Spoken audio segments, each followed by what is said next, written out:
பாதிப்பு இன்னொருத்தருக்கு தானே. நம்ம வந்து போறதானே வரதானே அந்த ஏனதானமா இருந்தா ஒரு விஷயத்தை எடுத்து செய்ய முடியாது.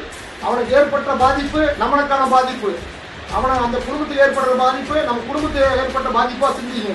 அப்பதான் நீங்க போராட்ட காலத்துல முழுமையா போராட முடியும்.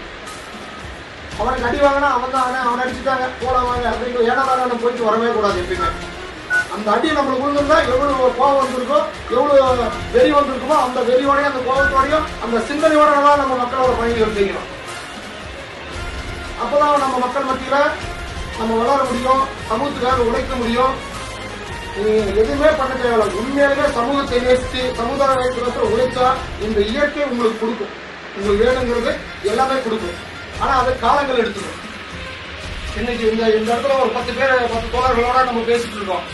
வருங்காலங்கள்ல 100 ஆகும், 500 ஆகும், 1000 ஆகும். காலங்கள் எடுத்துக்கும்.